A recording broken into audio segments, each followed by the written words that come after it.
Good afternoon. Thank you for watching our webinar today called Making It Better or Make It Right, Revising versus Editing. My name is Krista Miller. I'm a specialist here at Region 12 for kindergarten through 5th grade in the ELAR department. Along with me today is... Hi, I'm Shay Wise and I work with grades 3 through 12, but primarily with middle and secondary. And we are going to go ahead and get started. This is a recording of the webinar, so if you have questions, please feel free to email us. Our email addresses will be on the last slide, or give us a call and we'll be happy to answer any questions that you may have.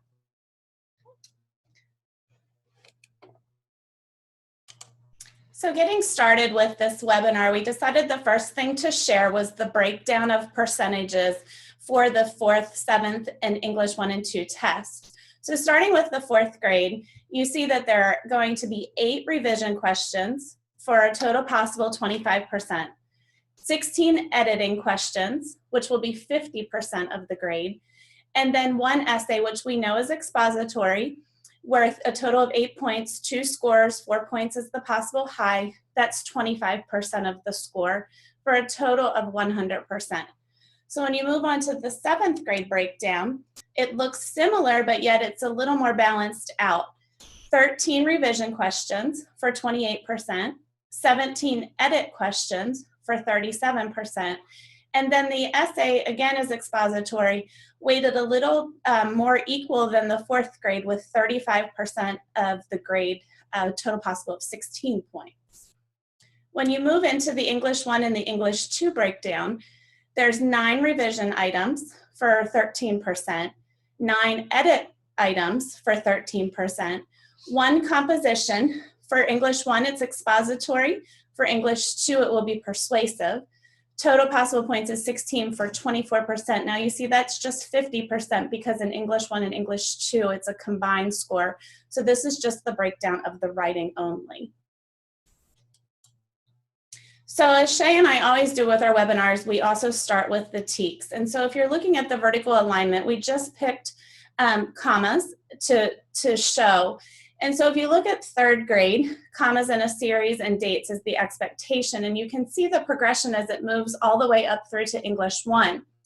So what we really want you to pay attention to with the vertical alignment is that it's important that you stay in your lane and teach your grade level.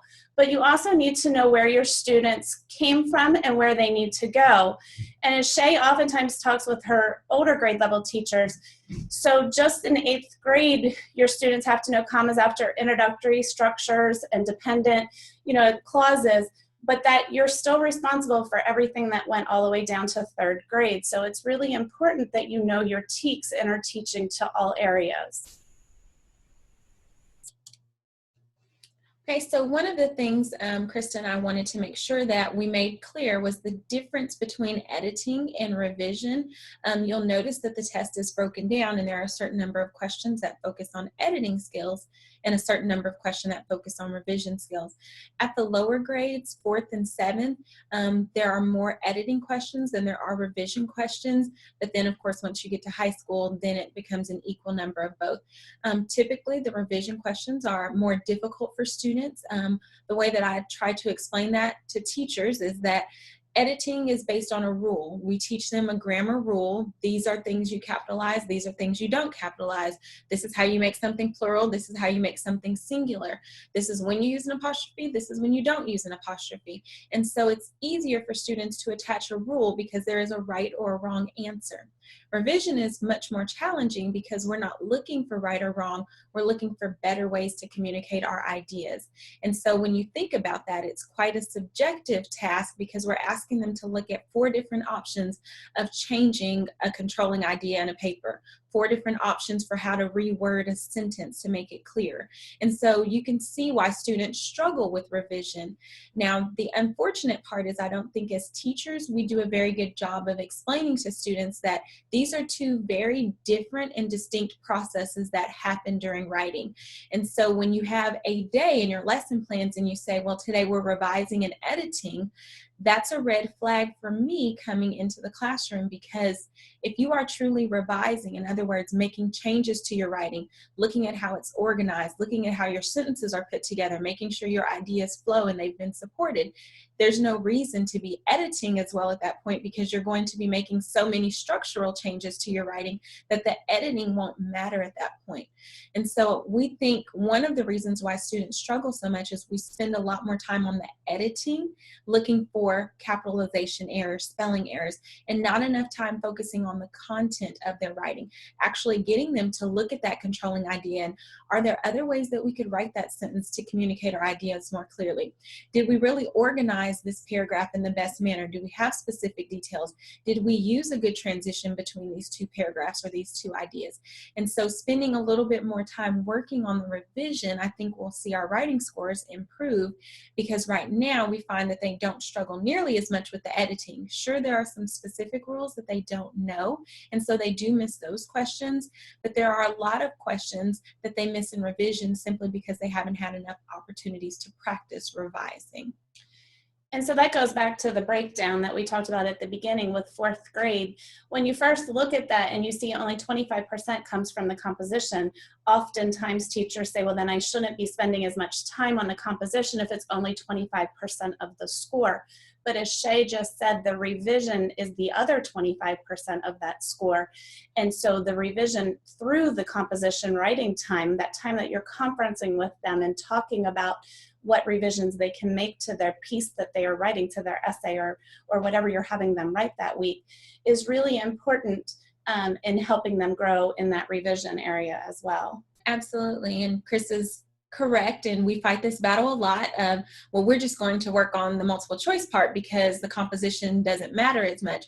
And you're right, if you do the math, you can pretty much figure out, especially at the 4th and 7th grade levels, if the students could get all of the multiple choice questions correct, they wouldn't even have to write the essay and they could still pass the assessment based on the current standards.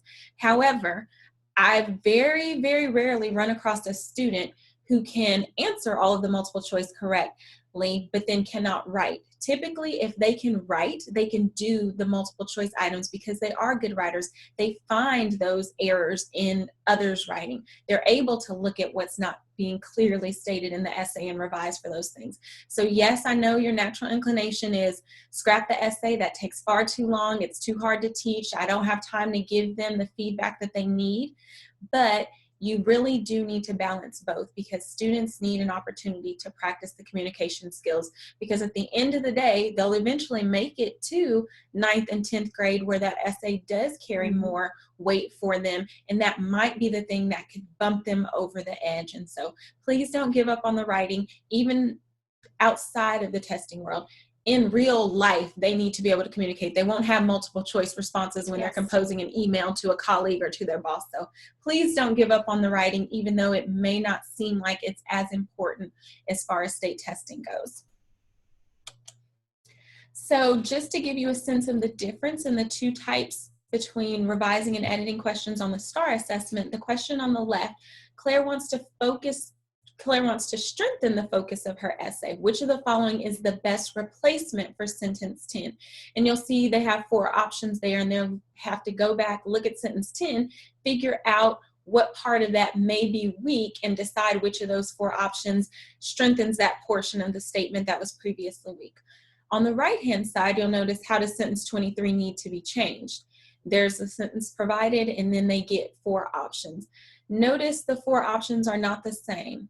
They're sometimes asked about, is it the pronoun that is the issue? Is it punctuation that's the issue? Is it capitalization that's the issue? Or maybe there isn't an issue at all. Now, we know as educators that typically that make no change answer comes up once, maybe twice at the most on the entire assessment. But for students who have not been writing and aren't used to writing things correctly because they haven't had those opportunities, they are more prone to choose that because they don't see those errors. They don't jump out at them as easily as we would like for them to. And so that's just the difference in looking at the two. Obviously, there's a rule that would be attached to the editing question, but when you look at that revision question, it really is a matter of how the reader has interpreted what the author is trying to say in that piece and choosing the best option of those 4. So one of the things that I try to caution teachers to remind students, this is a writing test, but there is a lot of reading to be done on the writing test. And that starts with something as simple as the directions. Most times our students miss the questions that ask them about the central idea, controlling idea, thesis statement, or position in a paper because they didn't read the directions, which gave them some insight as to why that piece is being composed. So if they read the directions, it makes it very clear what the purpose or the goal for that piece of writing is. So when they get to the question about revising the controlling idea or a better concluding statement for this paper, they have a better sense of what needs to be communicated because they knew the goal or the focus of the writing.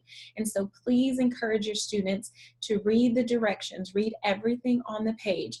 If TEA took the time and paid the extra money to have those words printed, they are there for a reason. So please encourage them to read them. And when you are working through a passage as a class, because I know we're in testing survival mode right now and you're doing some practice passages, please model that behavior for them. You should be reading all of the directions out loud. You should be highlighting those key words that tell you what the piece of writing is about and explaining to your students why you're doing that. And then when you're answering those questions, referring back to those directions so that they can see the actual purpose for doing that, so they'll know that that time that they think is so valuable and they're rushing will actually pay off in the end. And along with the directions, make sure that they're reading the whole entire passage. So we've worked with teachers that have said that they don't have to read the passage in order to answer the questions. And that's not true at all, because when you're looking at the revision questions and a question is asking them where would be the best place to insert a sentence or what, add to a paragraph, they have to have knowledge of the entire passage. So having them just go through and read the questions and then go back and find evidence in the passage without reading it is not the best teaching practice. It's better to have them read the whole entire story so that they're familiar with what's happening in the story to better answer the questions and have more knowledge. Absolutely. Okay, so of course, the question then becomes, well, if I'm not supposed to do a bunch of grammar worksheets and isolated practices, what should I do?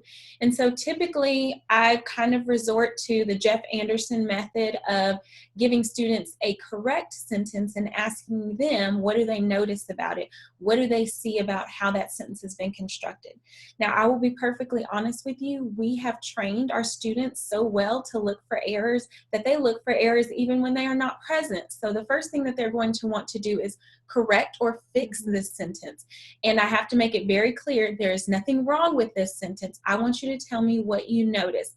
And so eventually some brave little soul will say, well, it starts with a capital letter. Okay, that's great. We always want to start with a capital letter. And just consider that to be kind of a review because they'll tell you about the period at the end and such. And if they don't get there, typically, someone will say, well, there's a comma. Okay, well, why do you think that comma is there? And so we can discuss why that comma is there and lead into our actual lesson. But I resorted to doing this from the regular daily oral language where you give them a couple of sentences that are riddled with errors that they are supposed to then fix. Because what I found was that, number one, there were too many errors for me to actually explain why. So I found myself saying things like, well, we'll cover that later. Or, well, there's a rule, but we haven't covered that yet. Or you should have learned that last year. And unfortunately, they didn't learn it last year because if they did, then we wouldn't have been having that discussion. And if they truly learned it last year, why did I have it on the board anyway? And so the whole concept behind 10, 12 errors in a sentence, and they were so contrived where they knew, okay, you're always going to have to start it with the capital letter. She's going to put something in there that needs a comma. There'll be a spelling error. So the students can kind of begin to look for those things that we subconsciously create over and over as errors for them in writing. When you ask them to look for what is correct, then they actually have to model and imitate those sentences. It makes it a lot easier for them to find those errors when they're reading. And so I tell students when they're working on the writing test, reading through that passage, they should be marking the obvious errors. Even if they don't know exactly how to fix it, if they're used to seeing things written correctly and writing sentences correctly, they'll have some little red flags going off. And even if they just put a little dot or circle it to note to themselves, I knew something was wrong here as I was reading, that gives them some insight when they get to the multiple choice options and kind of helps them narrow down their choices because they already had something that they focused on. So we start with this kind of as the warm-up. What do they notice? We kind of talk through that. And this is our model sentence for that day. And we talk about where the punctuation is. And then I'll ask students, okay, I want you to imitate this. Try to come up with your own sentence that looks similar to this structure. And they will fumble and they won't always get it right. And that's perfectly fine, because my true lesson that I'm trying to teach here is how to use a comma when you have a dependent clause at the beginning of the sentence, because essentially we're creating complex sentences. I could definitely turn them to a page in the textbook, and we could do 10 or 12 sentences where they're underlining independent and dependent clauses, where they're putting commas in sentences that have dependent clauses, but showing them more authentic sentences, because hopefully I would have taken this from an actual piece of text that we're reading, especially if you're a class that has to do reading and writing together, then they can see how these things show up in the real world. So the whole concept is to get them to notice some things about the sentence, and then we can talk about all of the rules behind it. Now, that's not the whole lesson for the day, because once they've practiced their sentence, and we're not going to actually ask you all to practice this, but once they've typed up their sentence or written their sentence in, however we want to have them submit that to us, then we discuss, well, why do you think that comma is there? Then that leads us into what are subordinating conjunctions. We create this foldable and we talk about the words that if that dependent clause begins with that word, we know that if it's at the beginning of the sentence, we have to use a comma. If it's at the end of the sentence, we don't use the comma. And so we're learning quite a few different things just from that one sentence, but we're breaking it down slowly instead of here's the vocabulary, here are 10 practice sentences, and they turn something into me, and it looks like they have that concept, but then when they start writing, I don't see that particular skill come through in their writing. And so obviously the next thing would be, let's go back to the piece you wrote last week. I want you to see if you have any complex sentences in there. If you do, great, highlight them for me, make sure they were punctuated correctly. You can even ask them to circle the subordinating conjunctions. Now, if you don't have any, I need you to find 2 places where you can add, because then we're actually focusing on true revision, because now they're actually changing and making their writing better, because hopefully they're taking 2 short, simple sentences and combining them into a complex sentence. And so they're trying to take what we've learned in our grammar mini lesson and actually apply it to something that they have written. And hopefully that will continue to be something that I expect from them and their writing as we move forward. So just a sample question to kind of bring that back home. So if you'll notice, the question is, what is the most effective revision to make in sentence 6? And what they actually have is a sentence that begins with a subordinating conjunction. There is a comma after that phrase. And then, of course, there's the independent clause that follows the comma. Well, if the students know how to create a complex sentence, if they know how to use those subordinating conjunctions, then they'll know that it's better to have one of those as the option than changing it to one half of this, the other half of that, because then it just becomes a more redundant. But this gets into what we mentioned before about revision being about the better choice and it being very subjective, because someone may read that and think, well, I think A sounds a lot clearer. But then, of course, you have to get into, is that a run-on sentence? You can't just stick a comma in there and create a comma splice. So they would need to know, when can I use a comma? Oh, I can only use a comma after that if it's a dependent clause or if it were a compound sentence. And so this just shows you how on the STAAR questions, it's not going to be a specific question about a complex sentence, but they need to know how to punctuate those types of sentences and compound sentences, which were in the previous grade level, in order for them to actually get this question correct.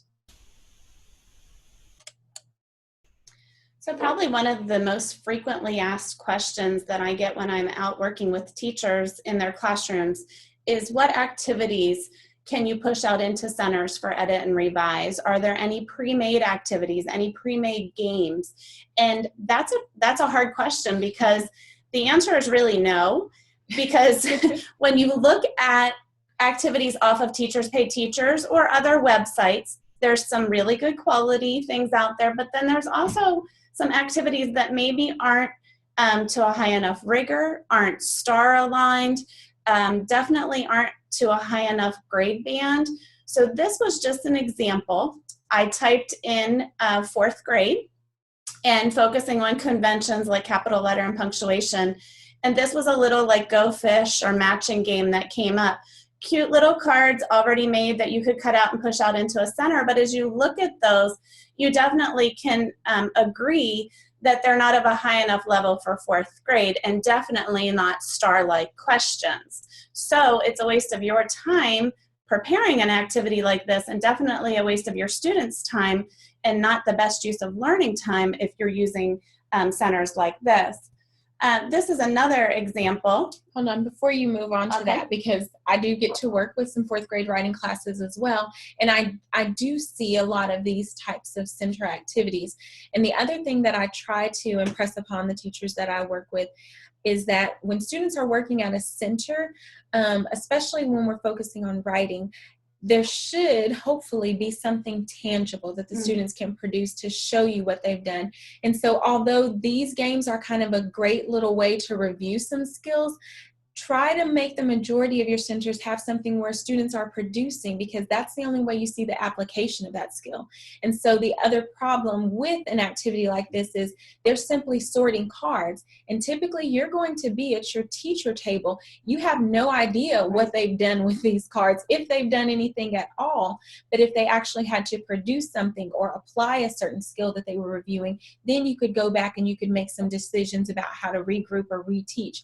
But you would have no data from this 15 or 20 minutes that you all spent in centers. Well, I hope this wouldn't be 15 or 20, maybe 5 or 10 for this particular center, but you wouldn't have anything to actually assess what the students gained from that center. So try to keep in mind, what is it that they will be able to produce or give me to show mastery after they've worked in the center? Yeah, that's a great point. And that does lead into the second sample that we put in. And this also is off of Teachers Pay Teachers.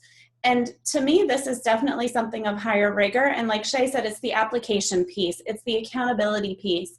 And so when you think back to what Shay was talking about with the noticing and focusing on one skill, this would be a great way to assess that or have the student show evidence of their learning. And I really think of poverty students and ELL students when you think of what Shay was talking about with focusing on one skill at a time and showing them the correct way. If you think of that population of students, they need to see the model of how it is correct before we're asking them to find it incorrect. And so after you do that direct teach, as Shay was saying, and focusing on that skill, noticing, and then giving them their turn, this could be a great activity to push out into a center or as independent work. You could use this, again, I went with the focus of capitalization and punctuation, just working on those conventions. And you could push this out into a center or hold them responsible for this independently. Another activity that is a great way for that accountability and that application is just having them, when they're reading their independent reading books, whatever that is for you, leveled readers or their library books, can they find evidence of that skill that you're working on? So again, if we're going with the capitalization and punctuation like I was modeling for the activities, you could just have them find evidence of capitalization at the beginning of a sentence and have them write it down on a Post-it note or a blank piece of paper. Can you find evidence of proper nouns in your independent reading and have them write that down? And then also have them explain why. Why was it capitalized? What would be the rule that it followed? And having them go to that application level is definitely going to lead to mastery.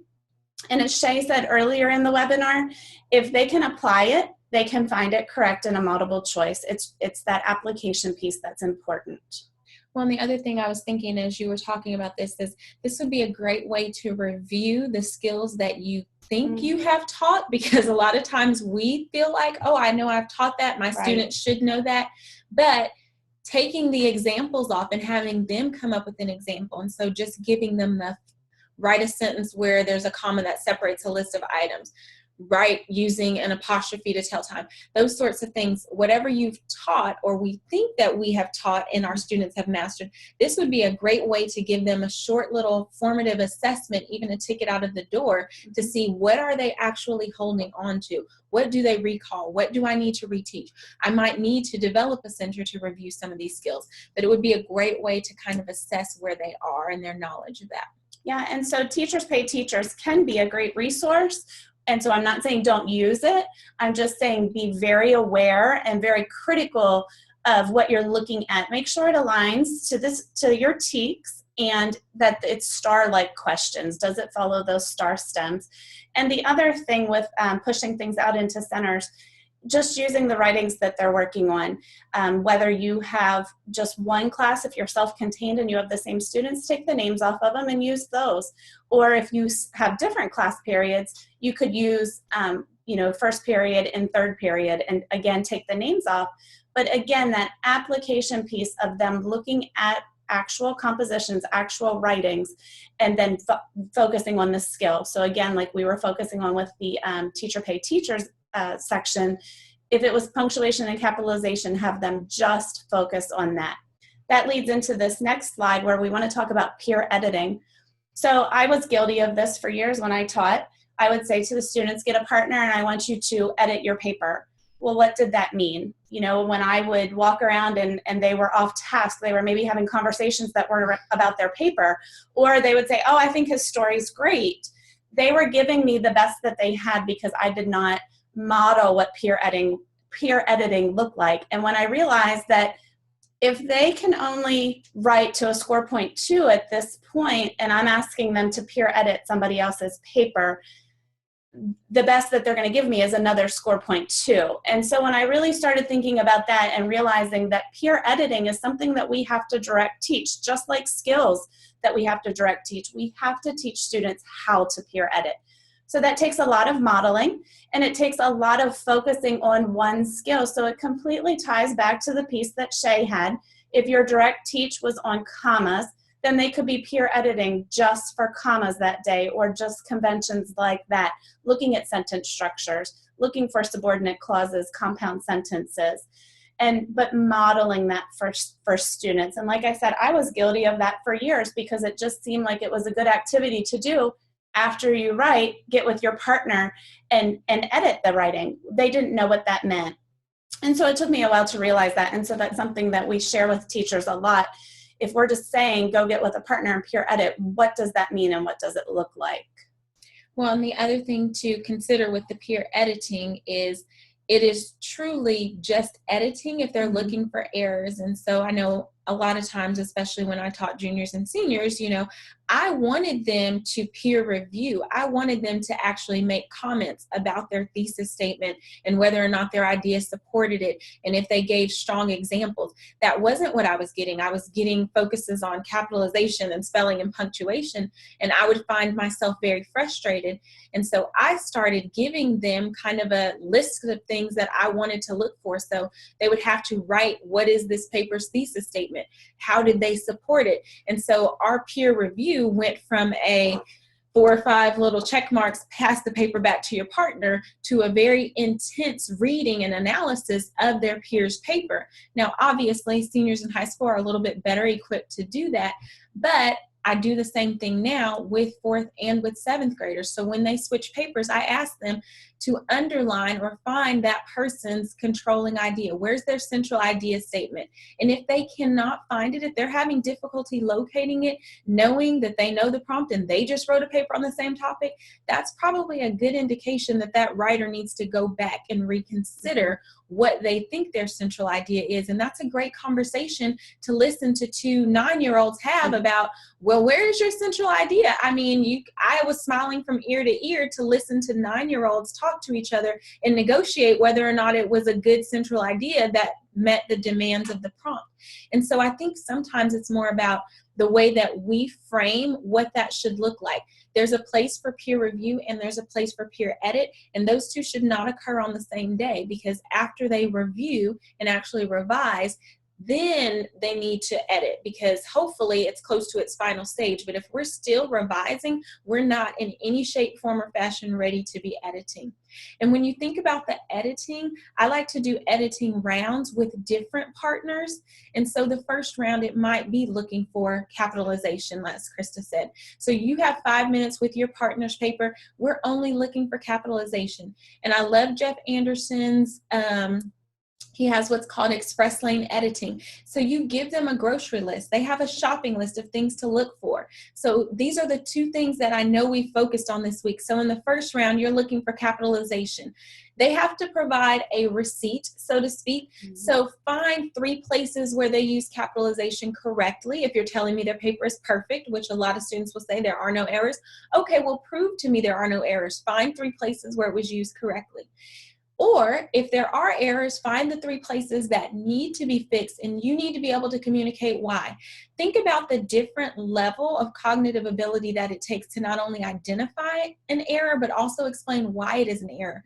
That lets me know, as your teacher, you truly understand what that particular grammatical rule or concept is.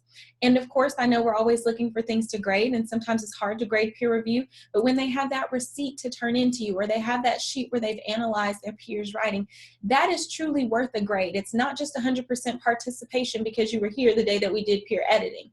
It's actually a grade because I have something tangible where I can say, you put in the time and the effort to actually look at someone's paper and either review for revision purposes or edit it. And as Shay said, there was a lot of opportunity there for conversation. And so you think that purposeful talk in the classroom and what's happening when they're peer editing with that conversation, they're just building banks in their mind. Conversations that they've had with the teacher, with peers in the classroom, that's a bank that they are building that they can pull from at any time. And always with the focus of STAAR test hanging over 4th and 7th grade teachers, you know, you want them to have this huge bank that you build that come March 28th, they pull from that bank and they remember the conversations that you've had with them. They remember the modeling. They remember the pieces that you've put up on that document camera and talked them through. They remember all of that noticing, and then they apply it, which is our goal for all students. Okay, so the next section, Krista and I, we kind of went back and forth on this, but I thought that it might be a good idea to kind of hint at some of the things that we noticed that come up over and over again in the last 4 years of our STAAR testing era. And please know, this is not from TEA. This is not something that they have signed off on. This is just Krista and I sitting down, looking at 4 years worth of assessments and trying to figure out what are the things that we know continue to come up over and over again on these assessments. Because as we get closer to testing time, I know everyone kind of feels the pressure, and the last thing that we would want are for people to focus on things that aren't tested or typically don't come up, especially when your principals and instructional coaches are asking for a really focused and tight review right now. And so just know this is from Shay and Krista, not from TEA. But the things that we looked at were across grade level. So we were trying to find things that were pretty consistent, 4th, 7th, and at the EOC level. And so the one thing that we know happened on every single test was revision of the central idea, controlling / thesis / position. Every grade level has questions about revising the central idea. So that goes back to what we said about letting students have those conversations and really just letting them analyze. For my 7th graders, I built a station that was just on revising central ideas. They had to figure out, did it match what the prompt asked? How could you make it better? How could you make it stronger? And so just giving them opportunities to even think about that. We focus a lot of our attention and effort on just getting them to write one that we forget we have to take it a step further and actually focus on, is that the best one that you could have created? How could we make it even stronger? The other thing we found that went across the grade levels was eliminating redundancy. And so there were times where the paper might be very repetitive in nature, or they may have a sentence worded in such a way that the noun in the sentence is repeated again with a pronoun or some other fashion. And so at all of the grade levels, they had an opportunity to look for and eliminate kind of that redundant nature, which of course goes back to the rubric for the writing test. I mean, these are the same things that come up on the writing test. The central idea statement, not being repetitive in their writing. And so a lot of those things, that's why we say if they're good at writing, if they're good at the composition piece, then a lot of the mechanical things will take care of themselves. The comma with a series of items, yes, even at the English 2 level, there was an item with comma with items in a series. The difference is students, when they were revising for that, that was the best choice. So it wasn't that it was a list of items and it was a very simple question, but they would have to know that particular rule in order to have chosen the best answer for the revision. Transition words and transition sentences at the 7th, 9th, and 10th grade level. Those types of questions came up at least one time on each of the assessments where they were having to add a transition or determine whether or not it was an effective transition or add a sentence to transition between paragraphs. So that's one of the things that I don't see happening a lot in classrooms, is working on transition sentences. I see a lot of transition words and anchor charts with transition words, but I don't see teachers focusing on showing students how to transition between their ideas, other than first, next, finally, in conclusion, or looking at the transition between and within a paragraph when they're shifting to different examples or details. And so that's definitely something I would suggest giving some attention to. And then using a comma and a conjunction in a compound sentence. Compound sentences start in the 3rd grade. And you would think that by the time they get to English 2, they should have that skill mastered. Well, no, it still shows up on the test and students still miss it. They still don't understand that concept of, when I'm creating a compound sentence, I do have a conjunction, but I still need the comma as well. Then moving to the other side, you see adding a detail to strengthen a paragraph goes back to the conversation we had earlier about they have to read the passage. If they're adding a detail to strengthen the paragraph, they have to know what the entire passage was about in order to make the best choice about the detail that's going to strengthen that. Combining sentences without creating a run-on or a comma splice. There's the 3rd time that we've seen comma just in this top 10 list. Unclear pronoun reference. So pronouns were really big on the 4th grade test this past year in 2016. And so focusing on those pronouns, but the reference, how are they using the pronoun? Revising a sentence for specific word choice. So again, that goes back to writing those essays and building the word choice. You're going to be doing 2 things there. You're focusing on their essay and building that story, because word choice is one of the parts of the rubric. Do they have a strong word choice? That's part of something that they get scored on. But then you're also building that bank for revising sentences for the questions that they may come across. And the last one we put on is spelling. And spelling is one that you can go on for a long time having a conversation about with, how do you teach spelling? Do you give a spelling list and assess spelling? What we are really focusing on here with the spelling is exposure. And so what I share with my teachers is as time consuming as it can be sometimes, especially with 4th grade students, when they're asking you to spell a word, you need to have them go through the phonetic sounding of it, and they need to decode and spell that word on their own. Again, I know I've said it several times in this webinar, but they're building a bank. And so, but if we spell those words for them, that we're not making that phonetic connection for them. So as they're asking you to spell words, help them go through the sounding part of that, the decoding. That takes it back to what they should have mastered by 2nd grade with the phonetic awareness. But if they didn't master it, we have to teach it. We can't just spell those words for them.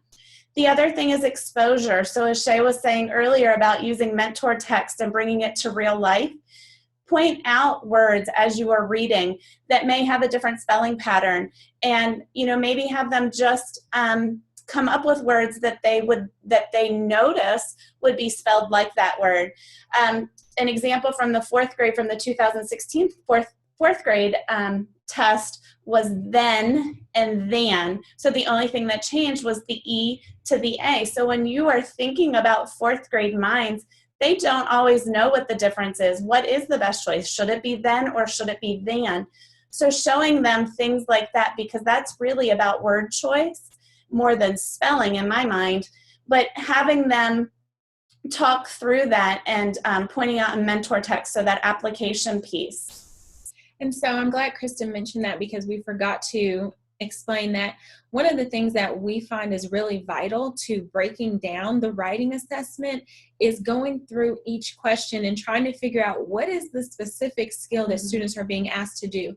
If you notice, when you get your TEKS breakdown from the assessment, you only have 4 or 5 standards that are going to be attached to the question, but there are a ton of grammar concepts that are being tested. So Krista and I go through each question and we try to figure out what knowledge would the student have to have in order to answer this question correctly, down to very specifics. You know, oh, this is about capitalizing people, you know, the title that a person holds, because that goes back to 2nd grade TEK, but this is the 7th grade assessment. And so students will miss things like that because we don't know that we have to teach it. And so I think it's really essential between, you know, like now and the end of this week for you, if you haven't already, to kind of go through and break that test down, because that will help you to figure out what specific things do I need to teach, because otherwise you're going to say, gosh, we're terrible at capitalization, but capitalizing I over and over again isn't going to change that. What we need to work on capitalizing are historical time periods, official titles, races, ethnicity, those types of things. That's what they would see on an assessment. They're not going to see capitalizing I. So I would definitely encourage, if you have not already, go through your objective questions and see what the actual skills are, because that might help you to kind of focus in your instruction for these next couple of weeks. And another note on the spelling, honestly, the easiest way to upset me is for students at the 7th, 9th, and 10th grade level to miss the spelling questions, simply because we have the option to use the dictionary on our assessment. And so in my mind, those are kind of freebie questions, because if the students are trained and know how to use the dictionary, they should be able to look those words up and see if they are spelled correctly. There's no reason for them to have to sit there and guess on a spelling question. Now, that being said, we do have to teach them how to use a dictionary. Last week, I was in a class with 8th graders, and we worked on, these are guide words. This is how you know. And I made it very specific. You've got to tell me the page number where you found this word, because I didn't want them Googling it, or just, I want to know that they were using that dictionary as a resource. Because yes, if they know the words, great. But it does not hurt to go back and double check yourself sometimes, because there are some very irregular spellings in the English language. And sometimes having that dictionary and knowing, if it's not the exact word, how to look through the definition, find the other forms of the word. Because typically, for us, if it's a spelling error, it's not going to be the word that's right there in bold print at the top, the one that's on the front. It's going to be one of the other spellings or other forms of the word that come at the end of the definition. And so just improving their dictionary skills and getting them to use that as a resource is definitely one of the things I would highly encourage, even if you just make that a center, or if that's your warm-up. When I had 8th graders, we used to have dictionary wars on Friday, and it was a competition to see who could find it the fastest, because we were building up our skills. Because if it takes them 30 minutes to look up one word, there's no way they're going to use that resource. So you need to give them opportunities to practice and get more familiar with that. Otherwise, they will miss those spelling questions, which really should be pretty easy for them. And just for clarification, 4th grade cannot use a dictionary. Okay, so we wanted to let you all know we do have some other upcoming trainings. On the 20th of this month, we will be doing a webinar again on author's craft and purpose. So we're going to take off our writing hat and we're going to put our reading hat back on and focus on how the author crafts their piece of writing and the purpose. And so we'll be looking at the different genres and some of those questions that come up on STAAR that typically our students struggle with. On the 23rd, I will be presenting here at the Service Center on pairing genres and looking at how to prepare students to dissect those texts when there are 2 of them paired together, and usually there's a thematic connection, but seeing how they can process those texts and helping teachers find different ways to introduce those, and hopefully you'll walk away with some resources that you can take and implement into your classes. March 1st, Sherry Ely will be presenting STAAR Conversations for Connecting Genres in grades 3 through 5. There will be a reading focus, also like Shay's. It'll be on the paired passages and how to teach those, how to select those passages when you're doing your direct teach, and then how to help your students master how to answer the questions on those. we're also going to be building in a writing portion with that connecting genres. And then March 2nd, we will just be sharing the STAAR assessment updates from TEA, and that is also a free webinar. And so here are our email addresses. If you have any questions or comments, or you have any brilliant ideas that you would love to share with us that we can push out to other teachers, because we have so many experts out there watching, we would love to hear your ideas and your successes. So our email addresses are there, as well as our ELAR website. That is where you found this video that you are watching. We are on Twitter, Facebook, and Instagram. And as a closing note, I would just like to say to you, if you are questioning your instruction style by things that we said in this webinar, please don't feel that it's too late to make a change. If we shared an idea or a strategy that you think, oh, I would really like to try this, or this would be a great way to meet the needs of my students, it's not too late to make a change. You have 6 weeks until the STAAR test. You have a lot of time to make that change. You have a lot of time to do some quality writing. So when you're just thinking about that, think of quality over quantity and make great writing happen in your classroom. And if you are trying to make a transition, or if you are thinking, I thought I was on the right track, maybe I'm not, honestly, there are a lot of times I find that teachers truly are on the right track, but maybe a small minor tweak in questioning or the resource that they're using can make all the difference in the world. So don't hesitate to give us a call or shoot us an email and say, hey, this is what I've been doing, and you all said X, Y, or Z, so now it's making me question. And we'd love to kind of chat through that with you. We don't want you to feel like we're saying these are the ways that you have to do things. These are the things that we encourage to happen and the things that we've been successful using. That doesn't necessarily mean it will work perfectly for everyone in every situation, but we would be happy to have the conversation with you and figure out how we can work together to make your instruction more effective and make you feel better about the things that you're doing to prepare your students. Okay, so we look forward to getting some feedback from you all, or answering questions, or helping you find resources if you need those things. So feel free to give us a call or shoot us an email. We would love to help. Thank you all for tuning in, and we hope to hear from you all or see you all at one of our sessions. Thanks for watching.